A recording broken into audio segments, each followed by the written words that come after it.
Hello students, आज मैं फिर से क्लास 10th के चैप्टर 1 रिसोर्सेज एंड डेवलपमेंट के साथ आज मैं अपना सेकंड लेक्चर देने जा रहा हूँ। पिछले क्लास में मैंने आपको रिसोर्सेज के बारे में बताया था और उससे क्वेश्चन बन सकता है व्हाट आर रिसोर्सेज, और उसके साथ साथ मैंने आपको क्लासिफिकेशन ऑफ रिसोर्सेज के बारे में भी आपको बताया था।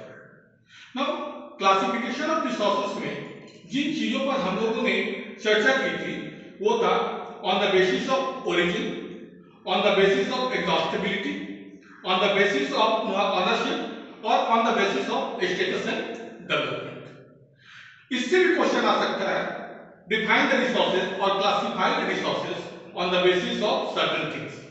तो इन चीजों की जानकारी आपको होनी चाहिए। अब उससे आगे हम लोग आज चलेंगे और आज हम लोग डेवलपमेंट ऑफ रिसोर्सेज को देखेंगे। रिसोर्सेज हमारे लिए महत्वपूर्ण है, ये तो हम लोग पहले ही देख चुके हैं। रिसोर्सेज किस तरह से प्राप्त होता है ये भी हम लोगों ने देखा है, लेकिन क्या आपको ये बात मालूम है कि हमारे यहाँ जो रिसोर्सेज है उसका डिस्ट्रीब्यूशन में बहुत सारी गड़बड़ी है। क्या क्या गड़बड़ी है? Resources have been used by human being discriminatorily and this has led to the following major problems।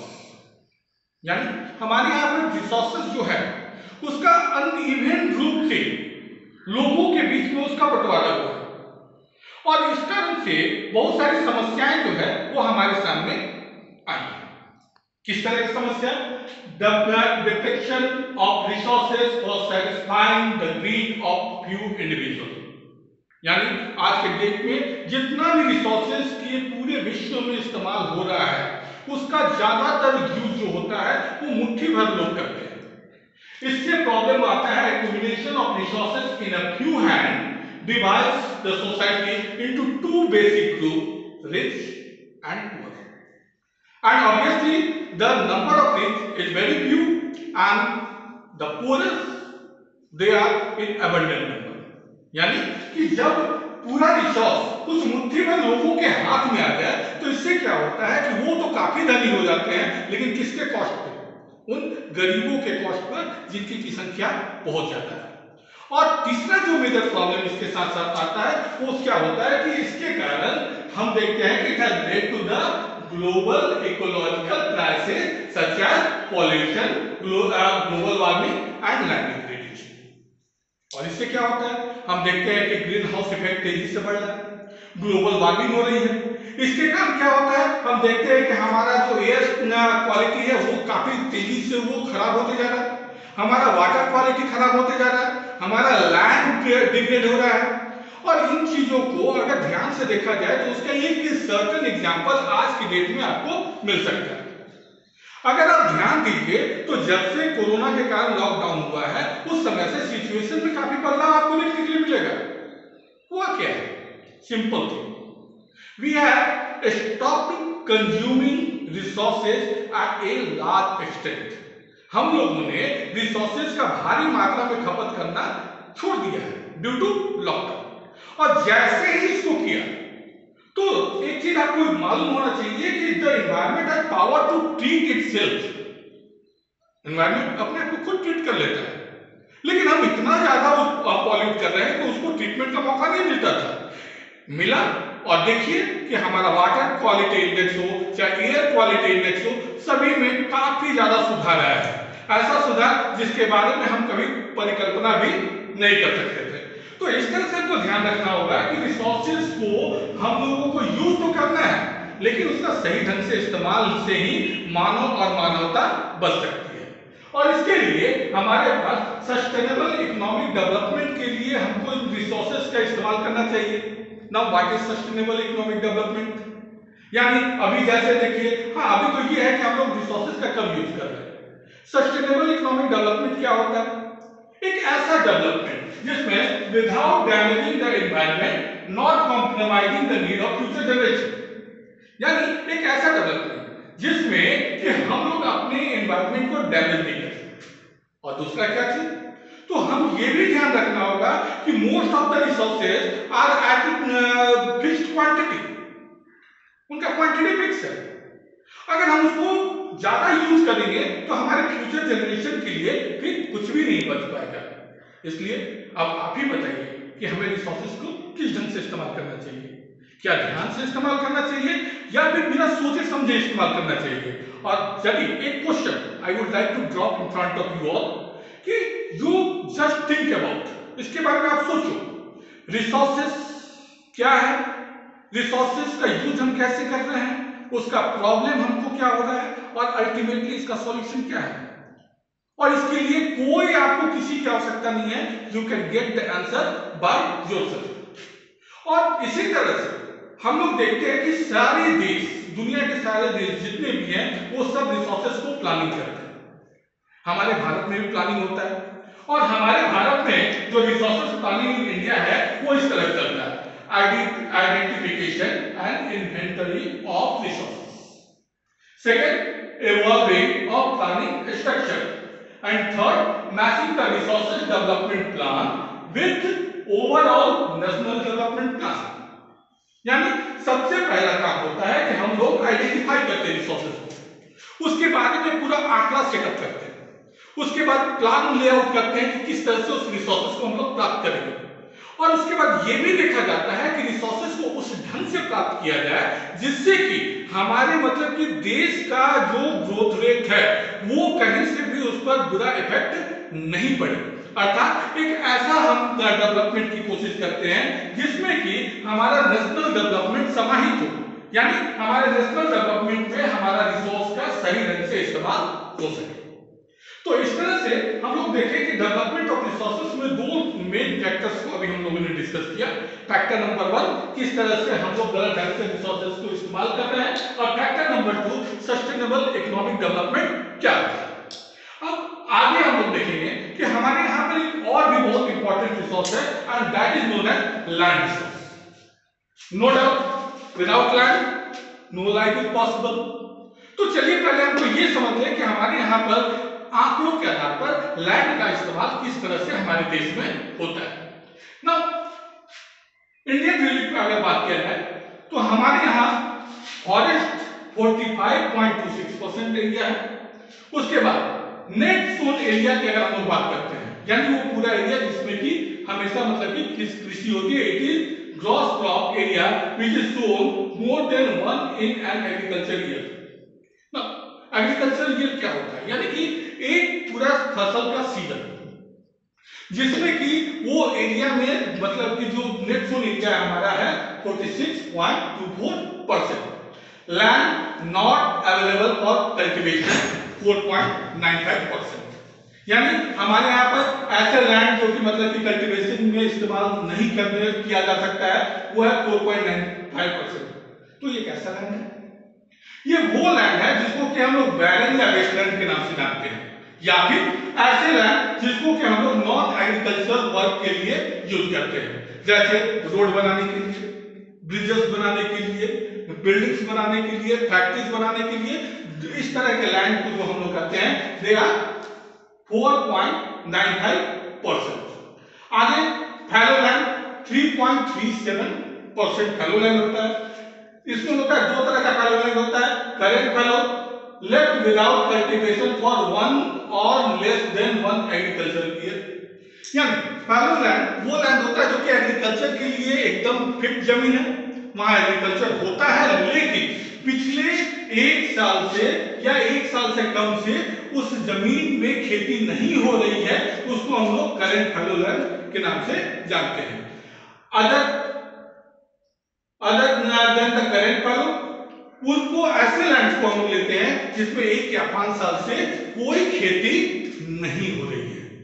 ध्यान रखिएगा, अदर फैलो लैंड वो लैंड होता है जो कि एग्रीकल्चर के लिए एकदम फिट है, वहां खेती होता है था लेकिन अब खेती नहीं हो रहा है 1 से 5 साल तक। और उसके बाद आता है अदर अनकल्टिवेटेड लैंड, इसमें परमानेंट पास्चर्स आते हैं 4.71%, मिसलेनियस ट्री क्रॉप्स आते हैं 1.50% और कल्टिवेबल वेस्टलैंड, यानी ऐसा लैंड जिसपे कल्टीवेट तो कर सकते हैं लेकिन कल्टीवेट का मतलब उसका नहीं हो रहा है, वो वेस्ट लैंड में तब्दील हो गया है, अब वो कल्टिवेट करने के लायक नहीं है, उस तरह का लैंड का जो हमारा परसेंटेज है that is 4.17। Now after uses of land we will talk about causes for the land degradation. दुख की बात है कि हमारे पास लैंड्स के बहुत तरह के लैंड फीचर्स हमारे देश में पाए जाते हैं। यूजेस तो अच्छी बात है, लेकिन हम उसका सही ढंग से इस्तेमाल नहीं करते हैं, और इस कारण से there are many causes, human activities like deforestation, overgrazing, mining, industrial influence etcetera. इन सभी चीजों के कारण हमारा जो लैंड रिसोर्स है one of the most important resources के अंतर्गत आता है, वो काफी तेजी से वो पॉल्यूट होते जा रहा है, वो खराब होते जा रहा है, उसमें डिग्रेडेशन होते जा रही है। और इस चीज को अगर आज हम नहीं समझेंगे तो फिर कल जाकर के हमको काफी ज्यादा परेशानी उठानी पड़ेगी। इस कारण से हम सभी को ये ध्यान देना चाहिए कि ये धरती हमारे लिए बहुत ही महत्वपूर्ण है, इस धरा पर हमारा पूर्ण अधिकार है, तो जिस चीज पर हमारा अधिकार है उसको देखभाल भी करना हमारा ही कर्तव्य बनता है। और इन चीजों को कब चलिए लैंड डिग्रेडेशन को रोकने का क्या तरीका हो सकता है, कह देना कि इसको हम लोग रोक सकते हैं कैसे। तो ऐसे some ways to control land degradation, afforestation यानी और ज्यादा प्लांटेशन या बेल्ट को बढ़ाना, फॉरेस्ट के दायरे को बढ़ाना, control of mining activities, mining activities पर कंट्रोल करना, उसको कम करना, उसको लिमिट करना, प्लांटिंग शेल्टर बेड्स और शेल्टर बेड्स को प्लांट करना, इसके बारे में हम आगे आपको और समझाएंगे। उसके साथ साथ proper discharge of industrial equipment, जहां तक इंडस्ट्रीज की बात, धुआं भी वैसे छोड़ते हैं, पूरा एयर पॉल्यूशन करते हैं, और उसके साथ साथ उनका जो वेस्ट है उसको भी बिना ट्रीटमेंट का वो डिस्चार्ज कर देते हैं, जिससे वाटर बॉडी और लैंड बॉडी दोनों ही डिग्रेड होता है। इसके साथ साथ avoid over irrigation and over uses of fertilisers and pesticides.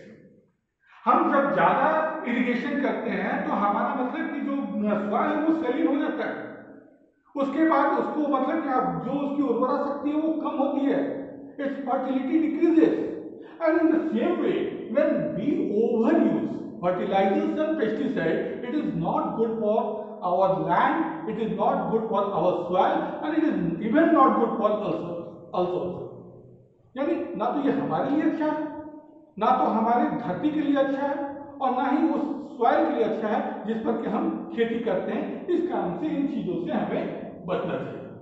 और जब बात आ ही गया सॉइल पे, तो now let us discuss about soil. What is soil? It is important part of the land. We can not think about our life without soil, because they are the primary source of our energy. Plants वहां से आते हैं, अगर food chain में सबसे पहला देखा जाए तो प्लांट होते हैं, और प्लांट्स को ग्रो करने के लिए जिस चीज की जरूरत होती है सॉइल की, और इस कारण से ये एक बहुत ही इंपॉर्टेंट रिसोर्स है। और जहां तक मतलब कि सॉइल के अगर हम लोग फॉर्मेशन की बात करते हैं तो डिफरेंट फोर्सेस ऑफ नेचर होते हैं, जैसे temperature, action of running water, wind and glacier, ये सब क्या करते हैं, वो चट्टानों को काटते हैं, उसको छोटे छोटे टुकड़े में बांटते हैं, फिर उसके बाद डिकम्पोजर्स उसको डिकम्पोज करके और उसको सॉइल में कन्वर्ट करते हैं। इस तरह से सॉइल का फॉर्मेशन होता है जो कि हमारे प्लांट्स के ग्रोथ के लिए बहुत ही इंपॉर्टेंट होता है। और जब सॉइल इतना इंपॉर्टेंट क्यों है, वो इस कारण से कि बिना सॉइल का हम लोग अपने लाइफ के बारे में सोच नहीं सकते हैं। दूसरा, इसको बनने में millions and millions of years लगते हैं, तो इसको रिन्यू आसानी से नहीं किया जा सकता है। टॉप सॉइल को क्रिएट करने में बहुत टाइम लगता है। इस कारण से सॉइल्स को हमें संचय करके उसको बचा करके रखना बहुत ही जरूरी है। तो soil erosion, removal of the top layer of soil is known as soil erosion. जो हमारा सॉइल इरोजन एक प्रोसेस होता है जिसमें कि जो टॉप लेयर ऑफ सॉइल जो है वो रिमूव हो जाता है, उस चीज को हम लोग सॉइल इरोजन के नाम से जानते हैं। ये causes due to human activities, हमारे अलग अलग तरह का जो क्रियाकलाप है उसके कारण जो होता है वो सॉइल इरोजन होता है। और दूसरा, due to natural forces. Natural forces यानी कि रनिंग वाटर, विंड, ग्लेशियर, इन चीजों के कारण भी जो सॉइल इरोजन है वो होता है।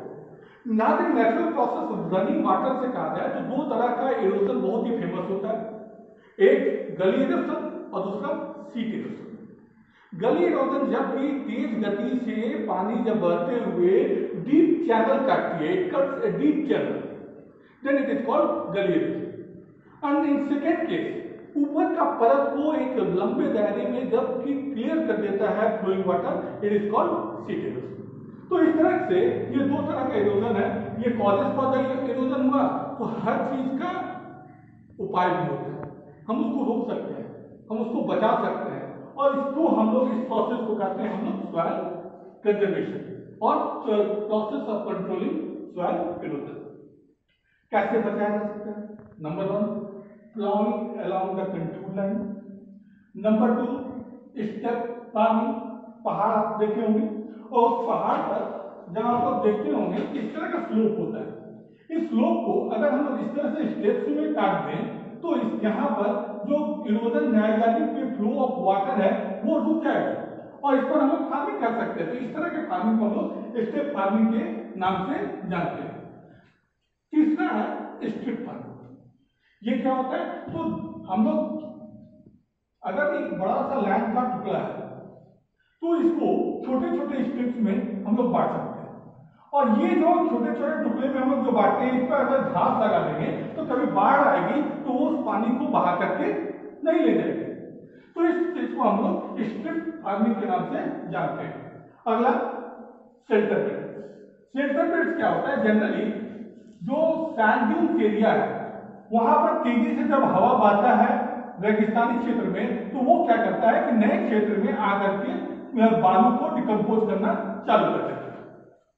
तो अगर हम यहां पर अगर ट्रीज लगा दें तो क्या होगा? ये इस चीज को इधर आने से रोकेगा और नया आपका सैंडी एरिया या डेजर्ट का विस्तार नहीं होगा। तो ये आज के डेट में बहुत ही फेमस है और इसको हम लोग शेल्टर बेड्स को बहुत जगहों पर लगाते हैं और ये बहुत ही फायदेमंद भी साबित हुआ है। उसके साथ avoid overgrazing, avoid afforestation, sorry come for afforestation यानी डिफॉरेस्टेशन को रोकिए, ज्यादा से ज्यादा पेड़ लगाइए। ज्यादा पेड़ लगाइएगा तो सॉइल इरोजन ऑटोमेटिकली उससे भी कंट्रोल होता है। तो इस तरह से हम लोगों ने सॉइल को देख लिया, लेकिन भारत में पाए जाने वाले महत्वपूर्ण जो मिट्टी है अब लास्ट में हम उसके बारे में जानेंगे। नजदीक इसको लाया तो जब हम सॉइल्स की बात करते हैं तो हमारे देश में पाए जाने वाले मेन टाइप्स ऑफ सॉइल्स हैं एलुवियल सॉइल, ब्लैक और regur soil, red and yellow soil, laterite soil, forest soil और सैलिन सॉइल। हर सॉइल का एक चार्ट आप अपना जिस तरह से मैं बनाया हूं उस तरह से आप लोग कोशिश कीजिएगा कि इस तरह का चार्ट आप बनाइए। जब स्कूल खुलेगा तो ये चार्ट मैं आपको अवेल भी कर दूंगा। इसमें जो मेजर चीजें हमको सॉइल्स के बारे में देखना है वो है उसका कॉम्पोजिशन, फॉर्मेशन, कैरेक्टरिस्टिक, डिस्ट्रीब्यूशन और उसमें होने वाले क्रॉप्स के बारे में। यानी हर तरह का सॉइल्स का अलग अलग तरह का फॉर्मेशन होता है ना। आप अपने बुक में जाओ ज्योग्राफी का, उसको खोलना, उसमें आप इन चीजों को नोट कर लो। कौन कौन सा चीज? फिर से एक बार, major soils in India, composition, formation, characteristic, distribution और क्रॉप्स। एल्यूवियल सॉइल के बारे में जब हम लोग बात करेंगे तो इसमें देखिएगा ये रिच इन लाइम होता है और पुअर और पोटास और poor in phosphorus and humus. जहां तक इसका अगर सॉइल के फॉर्मेशन की बात किया जाए तो ये जो नदियों के द्वारा जो सिल्ट आता है, सिल्ट ब्रॉट बाय रिवर, उससे इसका फॉर्मेशन हुआ है। ये बहुत ही फर्टाइल सॉइल होता है और इसमें मतलब कि जो दाने होते हैं वो काफी बारीक होते हैं। और इसका जो एलुवियल सॉइल है ये दो तरह का होता है, एक खादर और दूसरा भांगर। न्यू एलुवियम को हम लोग खादर कहते हैं, ओल्ड एलुवियम को भांगर कहते हैं। बेसिकली न्यू एलुवियम जो होता है वो ज़्यादा फर्टाइल होता है और ओल्ड एलुवियम होता है वो कम फर्टाइल होता है। न्यू एलुवियम का जो ग्रेन होता है वो ज़्यादा पतला होता है, महीन होता है, और ओल्ड एलुवियम का ग्रेन उससे कॉम्पेरेटिवली ज़्यादा मोटा होता है। अगर इसको अगर हम लोग देखें कि ये कहाँ कहाँ मिलता है, तो ये पंजाब, हरियाणा, उत्तर प्रदेश, मध्य प्रदेश, बिहार और वेस्ट बंगाल में इस तरह का मिट्टी जो है वो प्रचुर मात्रा में मिलता है। और इसमें जो क्रॉप्स होते हैं, best crop rice, wheat, sugar cane, cotton, oil seeds and jute. Next, black soil, ये रिच इन लाइम होता है।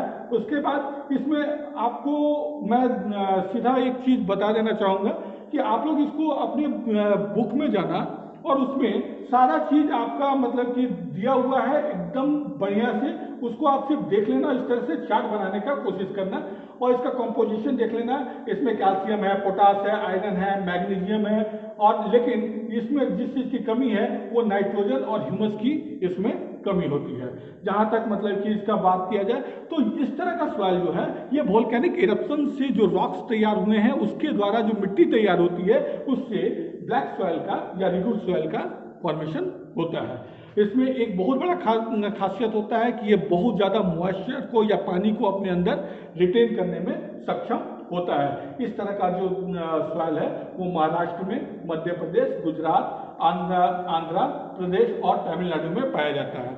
और इसमें बेस्ट ग्रोइंग जो क्रॉप्स है वो है cotton, sugar cane, oil seed और टोबैको।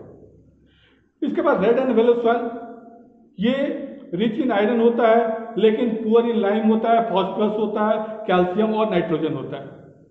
ये ग्रेनाइट और डिकम्पोजिशन से बना हुआ है। और इसमें एक चीज और है कि ये उतना फर्टाइल सॉइल नहीं माना जाता है। इसमें वाटर रेसिस्टेंस पावर नहीं होते हैं, कंकड़ इसमें ज़्यादा होता है। इस तरह का सॉइल जनरली तमिलनाडु में, केरला में और कर्नाटका में पाया जाता है। इसमें जो हम लोग सीरियल्स है वो मिलते हैं, बाजरा, मेज, पल्सेस, पोटैटो एंड फ्रूट्स का यहाँ पर उत्पादन होता है। आगे laterite soil, rich in iron, poor in lime, phosphorus, calcium and nitrogen. यहाँ पर लिचिंग ऑफ लैटरल रॉक्स से ये इसका तैयार होता है। और जहाँ तक इसकी बात है तो ये सॉइल जो है ये कैश्यू, टोबैको, कॉफी और रबर बनाने में काफ़ी उपयोगी है। और ये पाया जाता है तमिलनाडु में, वेस्ट बंगाल में और उड़ीसा में। फॉरेस्ट सॉइल ये डिफर करता है, अलग अलग जगहों का जो रॉक्स का कॉम्बिनेशन है, फॉरेस्ट का, माउंटेन्स का कॉम्बिनेशन, उसके आधार पर इसमें बहुत सारे डिफरेंसेस भी आपको देखने के लिए मिल सकते हैं। कुछ जैसे कि अगर हम लोग देखें तो ईस्टर्न घाट्स है, वेस्टर्न घाट्स है, हिमालयाज है, सब जगह का जो composition structure of the rock है वो अलग अलग प्रकार का है। इस कारण से इसमें बहुत सारे डिफरेंसेस आपको देखने के लिए मिलेगा।